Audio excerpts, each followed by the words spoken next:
এখন আমাদের ধারাবাহিক রুহানি অনুষ্ঠানে কিছু আলোচনা করা হইবে সিরাতাল মুস্তাকিমের আরো এক তত্ত্ব সম্পর্কে। এবং আজকের পর্বে উক্ত উল্লেখকৃত সেই তত্ত্ব হইল প্রত্যেক মানব দেহর রুহানি শত্রুগুণের সঠিক পরিচয় সম্পর্কে আমাদের আজকের পর্বে দলিল প্রমাণ সহ আধ্যাত্মিক দৃষ্টি অনুসারে এবং দেহতত্ত্বের হিসাব অনুযায়ী কিছু আলোচনা করা হইবে।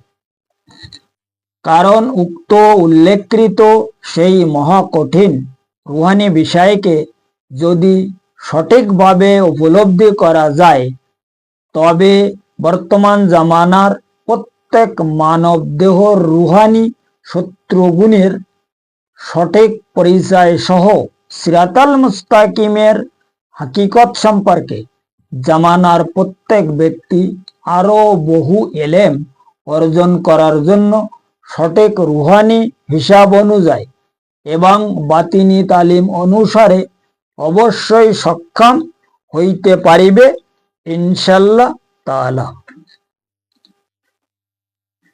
কারণ মানব দেহর রুহানি শত্রুগুণের সঠিক হাকিকত সম্পর্কে সেই মহান আল্লাহ পাক সিরাতাল মুস্তাকিমের প্রমাণ সহ রুহানি তালিম অনুযায়ী বাতিনি রাস্তাকে ইশারা করিয়া দেহতত্ত্বের হিসাব অনুসারে এবং এলমে তাসাব মতে লাদুনি শক্তির অনুসন্ধানকে সূরায়ে বাকারার 54 নম্বর আয়াতে সেই মহান বারে এলাহি খোদ এরশাদ ফরমায়া, তোমাদের নিজ দেহর মধ্যে বসবাসকৃত তোমাদের যে শত্রু রয়েছে সেই সমস্ত শত্রুগুণকে তোমরা আলাদা আলাদা করিয়া আমার কাছে তোমরা ক্রন্দন করিতে থাকো, আমি তোমাদের অবশ্যই ক্ষমা করিয়া দিব।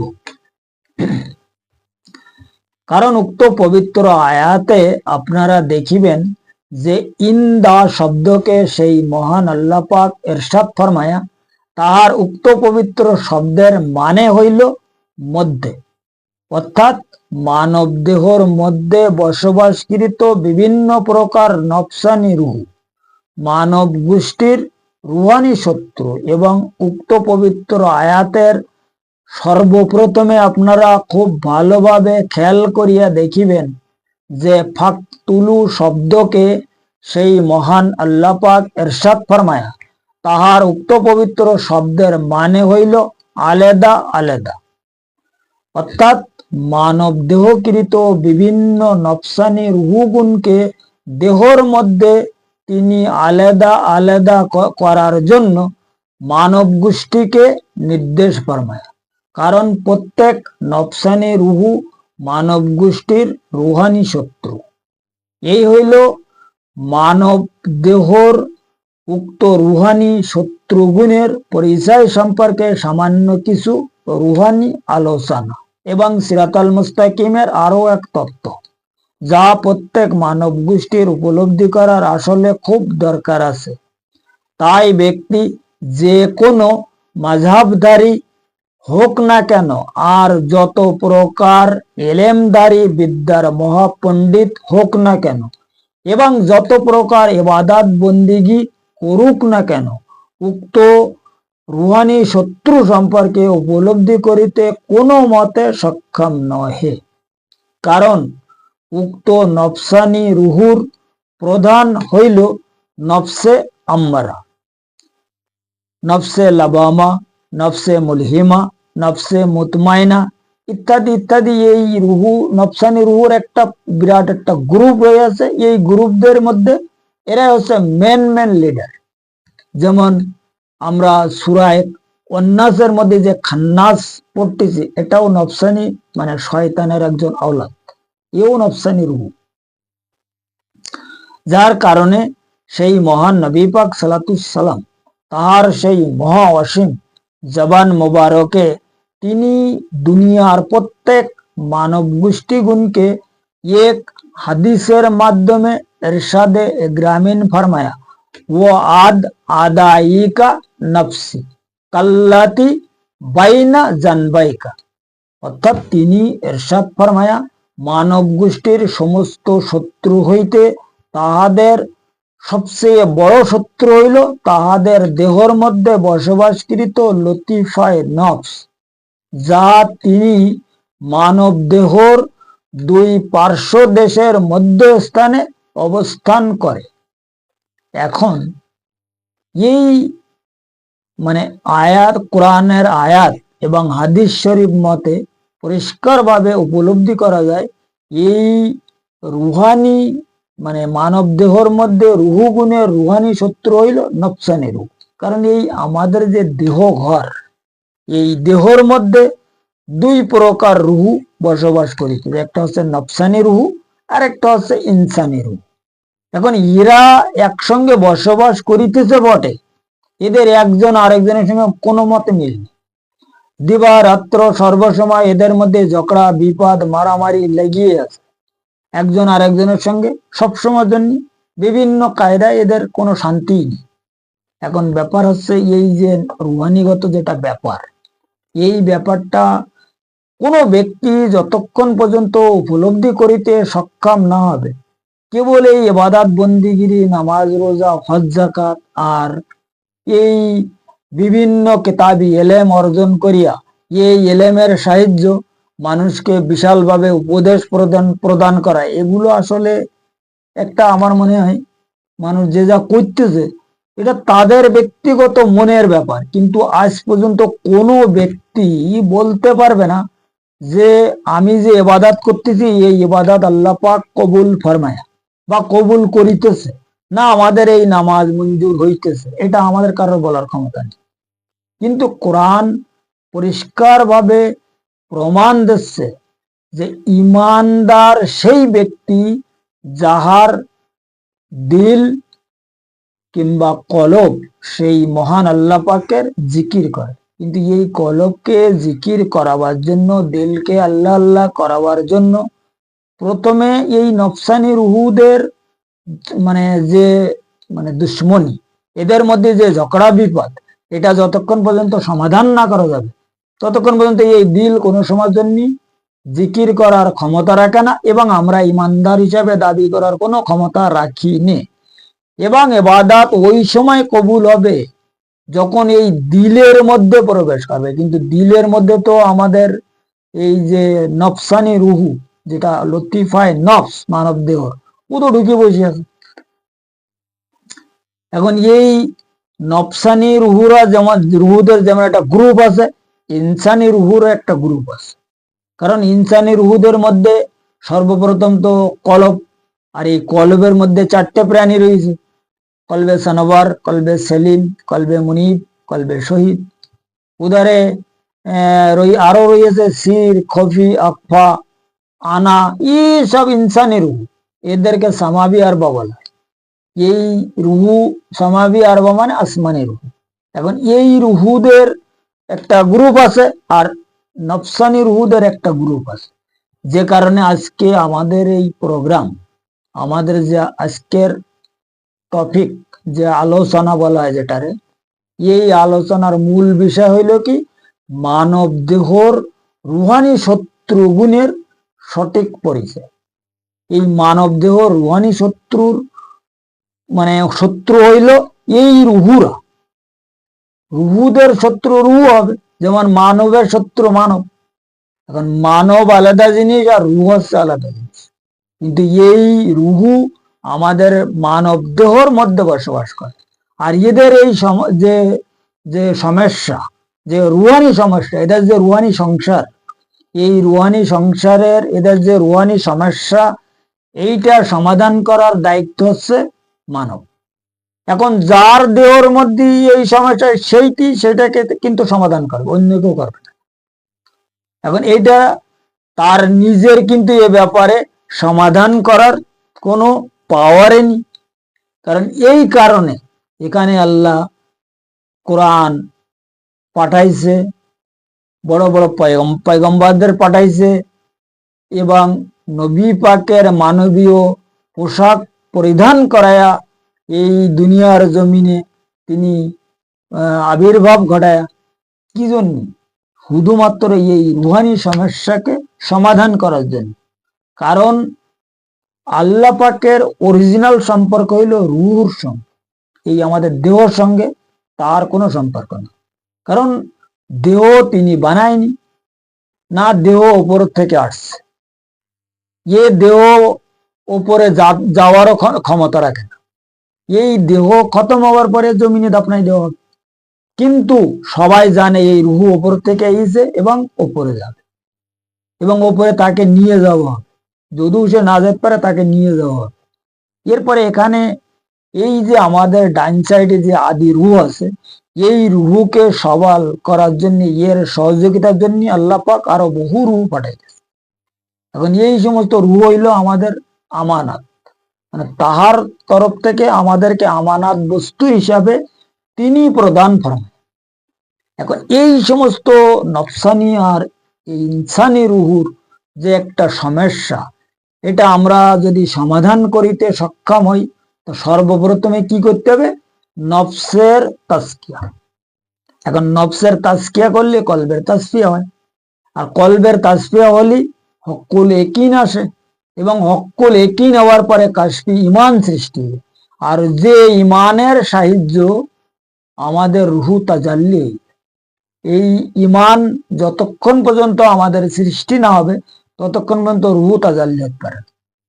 এখন আমরা তো সবাই আসলে ইমানদার হিসেবে দাবি করতেছি। এই ইমান হাসিল করে মানুষের বিভিন্ন কায়দায়, মানে বিভিন্ন বিষয় উপদেশ দিয়ে যাচ্ছি। কেউ ইউটিউবে বড় বড় চ্যানেল খুলে ওই চ্যানেলের সাহায্য আমরা কারোর মুসলমান বানাচ্ছি, কারোর কলমা পড়াচ্ছি, পাতা নেই কি করতেছি। এই ব্যাপারে আমরা একটা নিজের একটা বিশাল কিছু হয়ে বসে আছি।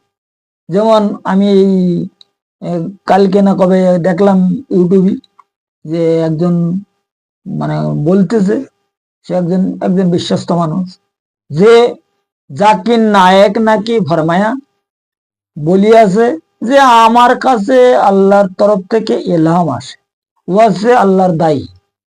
আর দায়ী তাদেরকে বলা হয় যিনি আল্লাহর একজন খাস ব্যক্তি।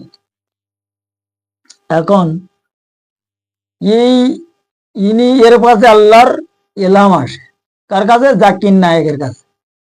দুনিয়ার মধ্যে একজন বান্দা কেবল দায়ী, সেটা হচ্ছে সেই মহান নবী পাক সাল্লাল্লাহু আলাইহি সাল্লাম। আর উনি যাকে দায়ী বানাইছে তার নাম হইল ফুরকান, যার নাম হচ্ছে মাওলায়ে কায়নাত আসাদুল্লাহ আলী হায়দার, বিলায়েতের কর্ণধার।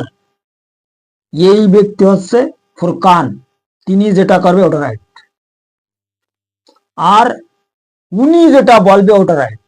যিনি দায়ী, এনারা হচ্ছে আল্লাহর দায়ী। কিন্তু জাকির নায়েক বলতে আমি আল্লাহর দায়ী, কারণ আল্লাহ তার কাছে এলাম পাঠাচ্ছে, সে পরিষ্কার বলতে চাচ্ছে। যেখানে আল্লাহর মেহবুবের নামে ফতোয়া লাগাচ্ছে, পরিষ্কার বলি যে হুজুর পাকের কাছে কিছু চাওয়া শিরিক। তার রওজা মোবারকে যেয়ে যদি কেউ কিছু দাবি করে ওটাও শিরিক। তার মানে তার মেহবুবের নামে সে ফতোয়া লাগাচ্ছে, আর তিনি তার কাছে এলাম পাঠায়। এই কথা আবু মুসলিমা কেজ্জাবও বলতো, হুজুর পাকের প্রিয়াটে। আর ও নিজেও নবী দাবি, নবী সেজেল। ও নিজে নিজে একটা সূরা বানাইলো, বানিয়ে বলে আমার কাছে ওই, এরা অনেক সাহাবাও বানাইছিল। এই রকম এই কথা এই গোলাম আহম্মক কাদিয়ানি, এটা হচ্ছে বড় আকারের আহম্মক। এরপর আহম্মক আর দুনিয়া দেখা যায় না। এই আহম্মকও বলিছে যে আমার কাছে জিবরাইল আসে, আমার কাছে ওহী আসে, আমি ইমাম মেহেদি, আমি নবী, মানে কত কিছু সেই দিয়ে বলছে। ঠিক এই কথা ফেরাউনও বলতো যে আমি খোদ আল্লাহ। ওর ফেরাউনের কাছে আবার ওই জিবরাইল এসে। এখন এই এই সমস্ত ব্যাপার স্যাপার এই আলমে ইসলামের মধ্যে আমরা এই সমস্ত কাজ করে বেড়াচ্ছি। কারণ কি? আমাদের এই দিলের মধ্যে তো নফসের কুত্তা ঢুকে বসে আছে। লতিফায় নফসে আম্মারা রূপ হচ্ছে কুত্তা। আর ওই কুত্তা আমাদের দিলের মধ্যে ঢুকিয়ে বসিয়ে দিয়ে সবসময় জন্য কুমন্ত্রণা সুমন্ত্রণা পাতা নেই কত এলেম কত কিছু ওই দেখছে, আর সেই সব কথা আমরা বলতেছি বলি। এই এই সমস্ত কথাবার্তা এই সমস্ত এলেমের মাধ্যমে আমরা মানুষের বিরাট উপদেশ দিচ্ছি, মানুষের মুসলমান বানাচ্ছি, এরে কলমা পড়াচ্ছি, ওরে কি বলতেছি তারে কি বলতেছি। আমরা নিজেরা আসলে মুসলমান কিনা এটা কিন্তু আমাদের খবর নেই। এই ব্যক্তি যে লোকের মুসলমান বানাচ্ছে এ খোদ জানে না যে একজন মানুষের মুসলমান হতে গেলে কি লাগে। কারণ তাজকিয়া নফস কার বলে, কাশফিয়া কলব কার বলে, হক্কুল একিন কার বলে, কাশফি ইমান কার বলে, তাজাল্লি রুহু কার বলে, ফানাফিল্লার মোকাম কতগুলো এ সম্পর্কে তার কোনো খবর টবর নেই। আর অ্যাকচুয়ালি একটা ব্যাপার হচ্ছে কি, সে তার কোনো পীরও নেই, না তা কারোর কাছে ওসিলান আছে।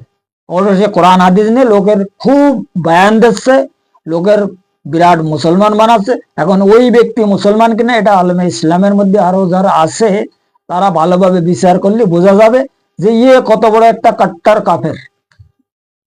কিন্তু ইয়ে বলতে আছে আমার কাছে আল্লাহর ওই আসে, আর এই কাফের ফতোয়া দেশে যে হুজুর পাকের কাছে কিছু চাওয়া, হুজুর পাকের নামে দরুদ পড়া, এগুলো হচ্ছে শিরক। এই কাফের। এখন এদেরকে কোরআন কাফের বলিছে, আমি বলতেছি কোরআনে পরিষ্কার আল্লাহ বলেছে ইন্নাল্লাযীনা কাফারু সাওয়াউন আলাইহিম আনজারতাহুম আম লাম তুনজিরহুম লা ইউমিনুন। ইয়ে কোন সময়ের জন্য মুমিন হতে পারবে না, লা ইউমিনুন। যেখানে হুজুর পাক খোদ ফরমায়া যে লা ইউমিনুনা আহাদাকুম হাত্তা আকুনা হাব্বা ইলাইহি মিন ওয়ালিদিহি মিন আলাদিহি ওয়ান নাসি আজমাইন। যতক্ষণ পর্যন্ত তোমাদের পিতামাতা ভাই বেরাদার আত্মীয় স্বজন মাল দৌলত দুনিয়ার সবকিছু হইতে আমাকে ভালোবাসিতে সক্ষম না হইবা ততক্ষণ পর্যন্ত তোমরা কেউ মুমিন হইতে পারবা না। এই ব্যক্তি হুজুর পাকের নামে হুজুর পাকের সঙ্গে মহব্বত করা তো দূরের কথা, তার এগেনস্টে ফতোয়া দিচ্ছে, ইয়ে কোন জায়গা থেকে ইমানদার হবে আর কোথার থেকে মুসলমানে? তাহলে ইয়ের কাছে ওই এসছে তো কোথার থেকে এসছে এটা আপনারা বিচার করি না। কারণ কোরআন শরীফে পরিষ্কার বলা আছে যে আউলিয়া দুই প্রকার, একটা হচ্ছে আউলিয়া স্বর আর একটা হচ্ছে আউলিয়া খায়ের। একটা হচ্ছে শয়তানের আউলিয়া আর একটা হচ্ছে আল্লাহর আউলিয়া। আমাদের এই যে দিমাগ, এই দিমাগের সম্পর্ক হচ্ছে শয়তানের সঙ্গে, আর কলবের সম্পর্ক হইল আল্লাহর সঙ্গে। এই কলবের সাহায্য যারা কলবি এলেম দ্বারায় যারা কথা বলতেছে এরা কোন পক্ষের লোক, আর যারা এই দিমাগ দ্বারায় কথা বলতেছে কলব সম্পর্কে তাদের কোনো খবর নেই, কলব যাদের জাহেল, কলব যাদের মূর্খ, তারা কোন পক্ষের লোক এটাও বিচার করলে ভালোভাবে বোঝা যাবে। পরিষ্কার ভাবে কোরআন শরীফে বলা আছে ওয়ালা তুতে মানা ফালনা কালবাহু আন যিকিরিনা। যাদের দিল কিংবা কলব আমার জিকির হইতে গাফিল রইয়াছে তোমরা কেউ তাহার পায়রাবি করিবা না। এই ব্যক্তির কলব জিকির করে কি না এর দিল জিকির করে? এই ব্যক্তির যে যারা পায়রাবি করতেছে তার গা কি হবে সেটা তাদের কোরআন মতে বোঝা উচিত। এই এর সম্পর্কে হুজুর পাক ও হাদিস শরীফে ফরমায়া ইত্তাকু আলেমুল জাহেল আলেমুল লিসান ওয়া জাহিলুল কলব। এই যে জাহেল, এই যে কত বড় জাহেল, এই কোরআন হাদিস মতে যদি বিচার বিচক্ষণ রিসার্চ গবেষণা করা হয় এই জাকির নায়েক যে কেডা আর ইয়ে কত বড় জাহেল এটা পরিষ্কার ভাবে চেনা যায়। আর এই জাকির নায়েক যেরাম এদের একটা সোসাইটি আছে বিশাল বড়, এই সোসাইটির গ্রুপ শুধু জাকির নায়েকের রিসার্চ করলে হবে না, এদের যে গ্রুপ আছে এদের যে সোসাইটি আছে পুরা সোসাইটিকে যদি কেউ এইভাবে গবেষণা করে তাহলে পরিষ্কার ভাবে এখানে রেজাল্ট পাওয়া যাবে যে এরা কারা। এদেরকে এমনি আমি জাহেল বলতে, এদের ব্যবহারে এদের কার্যকলাপে প্রমাণ দিচ্ছে যে এরা কারা। আর এই ব্যাপারে কোরআন হাদিস দলিল আছে। এ ব্যাপারে ভালোভাবে যারা তরিকাত জগতের মানুষ, যারা সুফি সম্প্রদায়ের লোক, এরা খুব সুন্দরভাবে আমার কথা আমার এই আলোচনা বুঝতে পারতেছে। আর আমার এই আলোচনা যদি এই জাহেল কাট্টার জাহেল যদি শোনে তা সেও বুঝতে পারবে। কারণ কোরআন শরীফের মধ্যে পরিষ্কার বলা রয়েছে যে আল্লাহ পাক খোদ বলতেছে যে যাদের দিল জিকির করে না, কলব জাহেল হয়ে গেছে, তাদের তোমরা কেউ পায়রাবি করিবে না। হাদিস শরীফও এই কথা বলতেছে। এখন এরা মানুষের যে তালিম টিচিং দিচ্ছে, মানুষের বিশাল মুসলমান বানাচ্ছে। ভাই নিজে তো আগে মুসলমান হ। এখানে হাদিস কি বলেছে, একরারে বিল লিসান ও তাসদিকুম বিল কলব। এই জবানকৃত ইবাদতে কেউ ইমানদার হতে পারবে না, না মুমিন হতে পারবে। এতে সিরিফ একজন আমলদার হিসাবে দাবি করা যাবে যদি কেউ সঠিকভাবে করতে পারে। এই আমলিয়াতের তরিকার মধ্যেও 4 জন মাযহাব আছে, 4 জন ইমাম আছে। এই 4 মাযহাবের ইমাম আবু হানিফা রহমাতুল্লাহ আলাইহিতে এই 4 ইমামের 4 মাযহাব রয়েছে। এখন ওখানেও যদি কোনো ইবাদত করতে যায়, তারপরও একজন ওসিলা লাগবে। এখানে কোরআন পরিষ্কার বললেছে ইলাল ওসিলাতা ওয়াজাহিদুল ফি সাবিলিল্লাহি লাআল্লাকুম তুফলিহুন। তুমি বিনা ওসিলায় বিশাল বড় একটা ইসলামী বিদ সেজে গেছো, লোকের মানে মুসলমান বানাচ্ছ। প্রথমে নিজে আগে মুসলমান হও, তারপরে যাইয়ে এই সমস্ত কাজ কারবার করিও। দ্বিতীয় কথা হচ্ছে কি, এইসব কথা, এদের কথা তো বলতে গেলে সারা জীবন বললেও শেষ হবে না, কারণ এদের কথা আলোচনা করা যায় না। আর আমি আসলে আলোচনা করতে চাইনি, কিন্তু আমি আমার কাছে কেউ একটা ভিডিও পাঠিয়েছে, পাঠিয়ে বলতেছে যে দেখো বাবা এই অবস্থা, কি বলতে চাচ্ছে। জাকির নায়ক বলতেছে আমার কাছে আল্লাহর তরফ থেকে এলাম, মানে এলাম আসে। এলাম এলাম মানে কি, এটাই সে ভালো করে জানে না এলাম কাকে বলে। এখন এই যে আজকের আমার যে আলোচনা, এই আলোচনার মূল বিষয় হলো কি, মানব দেহ রুহানি শত্রু গুণের অ্যাকচুয়ালি পরিচয়। এখন এই রুহানি শত্রু থেকে যদি আমরা সেফ হতে পারি, রুহানি শত্রু গুণকে যদি আমরা সংশোধন করিতে পারি আমাদের দেহর মধ্যে, তখন আমাদের মধ্যে এই সমস্যা থাকবে না। এই যে সমস্যা, যে সমস্ত দেখা যাচ্ছে সমাজের মধ্যে, একজন আরেকজনের উপরে বিভিন্ন কথাবার্তা বলা, নিজেকে নিজে অনেক কিছু দাবি করা, এসব থাকবে না। কেন থাকবে না? কারণ এসব ওই করাচ্ছে না আমাদের মধ্যে যে সমস্ত নফসানি রুহ আছে। আর এই নফসানি রুহর লিডার হইল শয়তান। আর ওই শয়তান তাদেরকে যে এলেম দিচ্ছে, ওই এলেম দ্বারা আমাদেরকে কথা বলতে হচ্ছে, কারণ আমরা তো শয়তানের গোলাম। কুরআন শরীফের কোন এক মোকামে আল্লাহ ফরমায়া যে আমি জিন আর ইনসানকে সৃষ্টি ফরমায়া আমার ইবাদত করার জন্য। কিন্তু আমরা তো আসলে ইবাদত করতেছি বটে, কিন্তু আমরা যে কার ইবাদত করতেছি এটা আমরা কিন্তু জানি। শয়তান মাস্টার প্ল্যানিং ভাবে সে তাহার ইবাদত আমাদের করাইতেছে, আমরা আল্লাহর ইবাদত করতে পারতেছি। কারণ আমাদের প্রত্যেকের দিলের মধ্যে শয়তানের খলিফা ঢুকিয়ে বুঝে আছে। আমরা নামাজ পড়তেছি বটে, লেকিন আমাদের দিল আরেক জায়গায়, আমাদের মন আরেক জায়গায়, মনের মধ্যে আরো বিভিন্ন জল্পনা কল্পনা এসে ঢুকে যাচ্ছে। তাহলে আমরা কার ইবাদত করতেছি? যারা নামাজ পড়তেছে, যারা ইবাদত করতেছে, এরা যদি একটু ভালোভাবে চিন্তা গবেষণা করে, খুব ভালো করে বুঝতে পারবে যে আমরা কার ইবাদত করতেছি। কথা বোঝা গেছে? কারণ এখানে পরিষ্কার হাদিস শরীফে বলা আছে মান আরাফা নফসাহু ফাকাদা আরাফা রাব্বাহু। যে তার নফসকে চিনি আছে, সে তাহার রবকে চিনি আছে। এখন এই রব কেডা? এই রব মানে আল্লাহ না, রব মানে হইল মাওলা। আর মাওলা উনি যিনি মুর্শিদ। এখন যাদের মুর্শিদ নেই, যারা ওসিলা মানে না, নবীজির আহলে বায়াত মানে না, নবীর তরিকা মানে না, তার হুকুম মানে না, এরা আবার কোন জায়গা থেকে এই নফসের হিস্টোরি জানবে?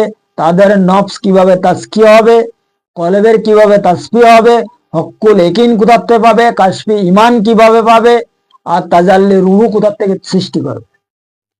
এখন এই আল্লাহর এলহাম অত সোজা জিনিস না।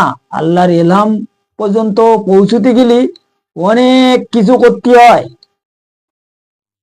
প্রথমে তো ফানাফির শেখের 3টে স্তর আছে, ফের ফানাফির রাসুল, ফানাফিল্লা, বাকাবিল্লা, লাকাবিল্লা, ফানায়েবকা, এরপরে যেয়ে ওয়াসেলের দরজা।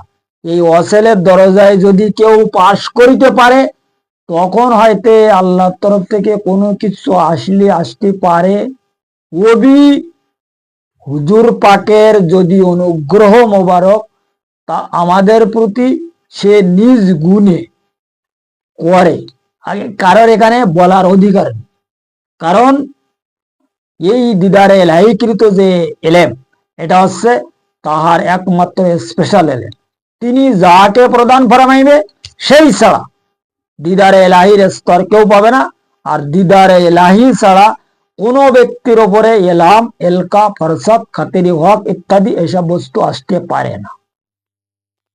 এখন এই জাকির নায়কের কি আল্লাহ দিদারে না এ আল্লাহর ওলি? দিদার যে হয় সেই আল্লাহর ওলি, আর তারই ওপরে আসে আল্লাহর তরফ থেকে এলাম। নবীদের পরে আসছে ওহি, আর ওলিদের পরে আসে এলাম। আর যে এলামের মাধ্যমে তারা মানুষের হেদায়েত করে। কথা বোঝা গেছে? এটা হচ্ছে অরিজিনাল কথা, যেটা এলামের যে হিস্টোরি। আর এলাম মানে কি, এটা ও তো ও যেখান থেকে এলেম অর্জন করেছে সেই সমস্ত ওস্তাদরাও জানে না যে এলহাম মানে কি। এখন এই যে ব্যাপার, এই এলাম মানে হচ্ছে কি আওয়াজ, আওয়াজ।